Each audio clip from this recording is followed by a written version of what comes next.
Hi guys, good morning. Ayan, ano pala ngayon? Mga 9 a.m.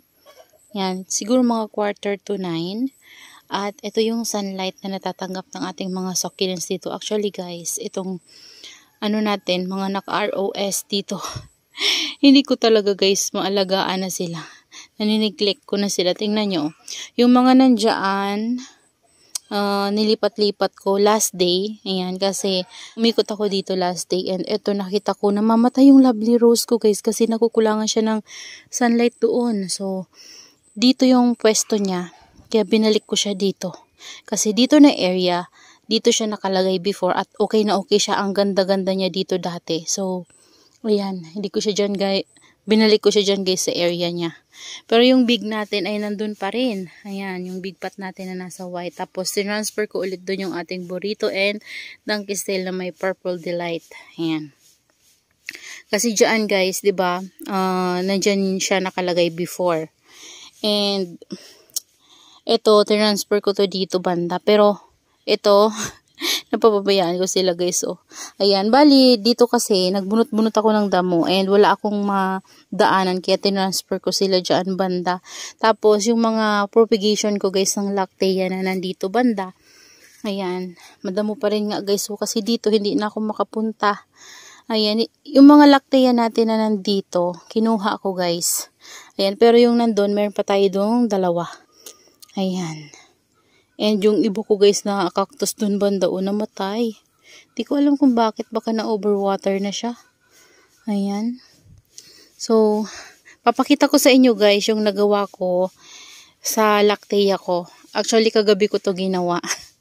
And wala lang, naisip ko lang kasi yung mga madadagta natin ng mga cactus dito, like yung variegated staphyloides, di ba kapag natanggal natin yun guys, madadagta siya. So, same siya sa lactea kapag tinanggal natin. Kasi di ba yung lactea at yung variegated staphyloides ay ano din siya, euphorbia. So, same silang euphorbia. So, naisip ko guys na mag-graft. Ayan, sinipag ako guys. At gusto ko lang mag-experiment. Yan, kasi yun nga naisip ko na magkakapareho sila ng dagta and pareho naman sila guys euphorbia. So, why not itry ko silang pag-eksperimentuhan. So, puntahan natin guys sa loob ng greenhouse. Ayan, ang ganda ng init ngayon guys. At ang ganda ng mga succulents natin sa loob ng greenhouse. Oh, yan, happy-happy naman sila kasi nainitan sila today. Ayan, tapos basa sila kasi umulan dito kahapon. Guys, ito pala neglected ko lang yung propagation ko to ng mga cactus ko na babies. Ayan. Ayusin ko lang to. So, neglected lang pero lumalaki na sila guys. At ito yung nilagay kong bunga ng ating white mellow. So, ayan o. Lumalaki-laki naman na sila at parang nakahiga na yung iba. Hayaan lang natin guys. Ayan o. Ayan, lumalaki na sila dito. Nandito sila sa puno ng kalamansi. Ayan. Oh. Dito pala guys, meron tayong namumulaklak. Ayan. Kalimutan ko yung name ng ano nito, orchids. Pero ayan siya guys, tingnan nyo. Ganda ng flower niya. Oh, tingnan nyo. Ayan, ang pretty ng flower. Ayan. May ano pa oh. Samba-samba tawag sa amin yan guys. And dito mamumulaklak ulit guys yung ating orchids na cattleya. So, ito ata yung namulaklak before. Ay, hindi ito. So, first time niyang mamulaklak sa akin guys. Ayan. Isa lang yung flower niya. Oo, isa lang. Ayan. Tingnan natin kung mabango din ba siya. Kagaya nung iba natin cattleya dito. So, nandito na tayo guys. Ayan, ito na yung ginawa ko kagabi. Ayan, ito kinuha ko to sa labas. Kasi nasa labas to at kinuhanan ko siya ng baby. Ito kasi yung non-var at ito yung variegated niya. Ayan, yung kinuhanan ko. Tas dito. O, diba? Yung dagta niya ay same sa ating Lactea. So, same silang euphorbia, kaya naisip kong i-try na ano sila guys, i-graft. So, ito yung nagawa natin. Ayan, naglagay tayo ng variegated staphyloides. Ayan, dito. Tapos, variegated Richie. Tapos, this one, alam ko euphorbia din to guys. Pero green lang siya. So, freebie lang kasi to sa akin before. And, ayun, napalaki ko siya. So, tinry ko rin siyang kuhanan. Ayan, may leaves siya. Para din siyang Richie, pero hindi. Para siyang variegated staphyloides, pero parang non-var na ano to. And yung leaves niya medyo maliliit compare dito sa ano natin, staphyloides na medyo malalaki. Ayan. Tapos dito naglagay ako ng magandang var ng ating straight form ng White Ghost.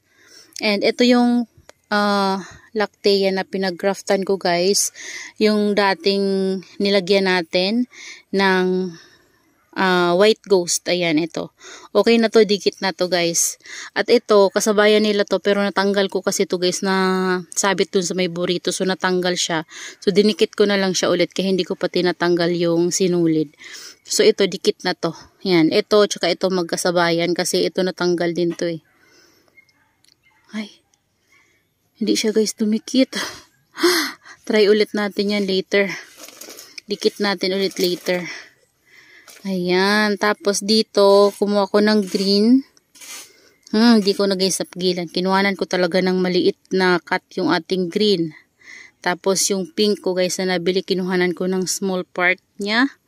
Ayan. Tapos ito, staphyloides pa rin guys. Yung pinagkatan ko dito, nilagay ko dyan. Sayang kasi, baka mabuhay pa. Tapos ito guys, yung crested to na nakalimutan ko yung ID nito.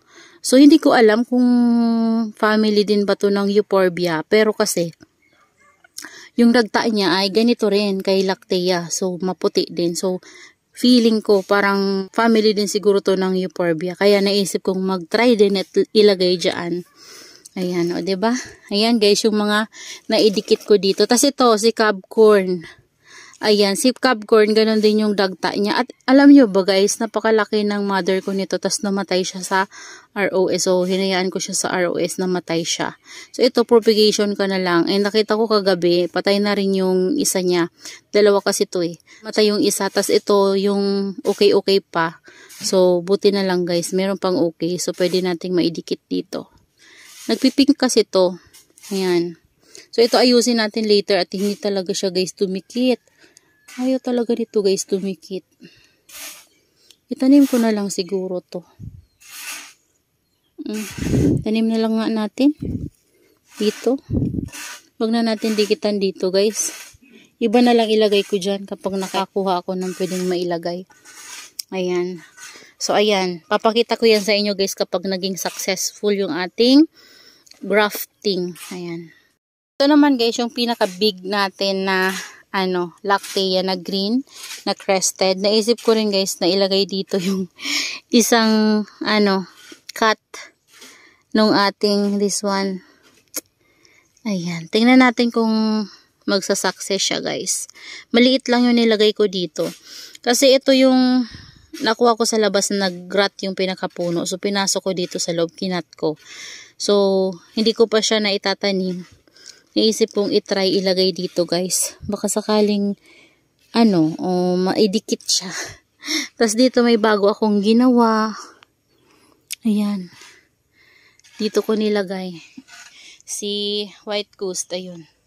Doon ko siya kinuha. At nilagay ko dito. Parang gusto ko kasi magkaroon dyan ng White Ghost.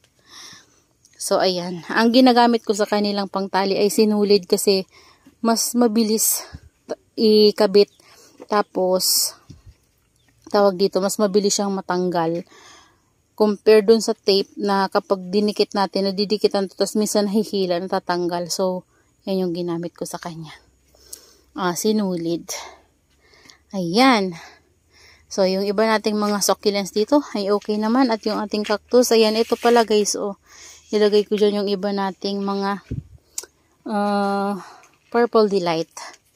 Ayan, naibalik ko na rin dito yung ating mga maliliit na pots. At ayan, initan sila dito. Sakit ng init ngayon guys. Ito pala inakyat ko yan oh, si Thanos. Ayan, hindi naman siya napano. Yan.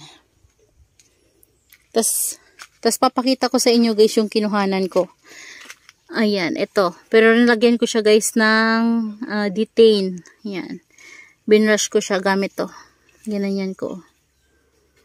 Yan, para matakpan yung sugat niya. Ayan. Liit lang nitong white ko na to. Ay, ang liit lang nitong pink ko na to guys. Pero, try ko guys kuhanan. Maliit lang naman yung kinuha ko sa kanya. Ito naman, hindi ko to kinuhanan. Ito yung kinuhanan ko. Ayan. Alam nyo guys, habang tumatagal siya sa akin, nagiging kamukha na siya ng red. So, di ko alam kung bakit. Pero alam ko kasi, si Rubra, ito, nung nabili ko siya si Rubra. So, di ko alam guys kung same lang ba siya talaga dito sa red. Ayan, kasi yung kay Sis Jamaica, iba na yung kulay ng Rubra niya eh. Pero, baka nakadepende siguro guys sa sunlight, no? Di ko din alam. Ayan, dito, oh, kinuhanan ko to dito, guys. Yan, kita nyo ba? Yan, nilagyan ko rin siya ng detain. Ito, dito ko, guys, kinuha yung dyan banda. So, ayan, yung mga ano natin, Lactea. Ito, ganda na nito, ang ganda na nito dito, guys. Oh. May new growth naman siya dito. Dito wala. Nag-stop. Pero tingnan natin soon. Baka maging okay din siya dyan sa center. At ito parang buhay na to guys. So hindi na to magalaw-galaw. Ayan. Tapos yung freebie sa atin. Ayan. Okay naman siya. Ayan. Ito inakyat ko muna dito kasi nag-ano nga ako dun kanina. Nag-graft. Ayan, yung mga purple delights natin dito, guys. Okay naman sila. Nagkaroon na ng pops, yung pinugutan natin na variegated purple delight. Ayan. So, okay na okay siya. So, yun lang, guys. Yun lang yung i-share ko sa inyo na ginawa ko dito sa garden. So, tinry ko lang. At bibigyan ko na lang kayo ng update kung mag-work siya guys. Hindi pwede nyong i-try din sa inyo kung meron kayong mga ganyan guys. So i-try nyo para sa isang plant meron kayong iba-ibang klase or uri ng cactus na euphorbia. So naisip ko lang kasi ito, tabihan ko ng mga iba-ibang klase ng euphorbia. Itong propagation ko na to ng crested green lactea. Ayan. Diba? Ito, hindi ko pa to dito tinatanggal. Pero dinidilig-dilig ko to guys. Ayan o. Para hindi sila ma-dehydrate at malalo sila guys lalago. So, that's all for today's video guys. Yan. I hope you enjoy watching and see you on my next vlog. Happy gardening everyone. Bye!